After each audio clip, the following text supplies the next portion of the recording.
பெரியவா சரணம். இன்னைக்கு மார்ச் 17 பெரியவா இங்க இருக்கா.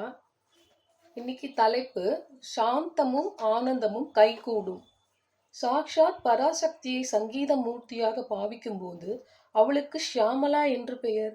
சங்கீதத்தில் தோய்ந்து ஆனந்தமயமாகவும் சாந்தமயமாகவும் குழந்தை உள்ளத்தோடும் உள்ள ஷியாமலா தேவியை தியானித்தால் அவள் பக்தர்களுக்கு கருணையை பொழிவாள். அவளது மிருதுவான இதயத்திலிருந்து கருணை பொங்கிக் கொண்டே இருக்கும்.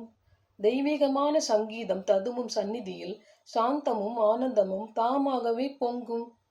அவளிடம் சரண் புகுந்தால் நமக்கு இந்த சாந்தமும் ஆனந்தமும் கைகூடும். அம்பாள் தான் பிரம்மத்தின் சக்தி. ஈஸ்வரன் அல்லது பிரம்மம் தான் நாதம். அம்பாள் சங்கீதத்தில் சொக்கி ஆனந்தமாக இருக்கிறாள் என்றால் அது பிரம்மமும் சக்தியும் வேறு வேறாக இல்லாமல் ஒன்றிய அத்வைத ஆனந்தத்தையே குறிக்கும். அம்பாள் தன் இயற்கையான கருணையை பொழிந்து சங்கீதத்தின் மூலம் அவளை உபாசிப்பவர்களது ஆத்மா பரமாத்மாவிலேயே கரைந்திருக்குமாறு அருள்கிறாள்.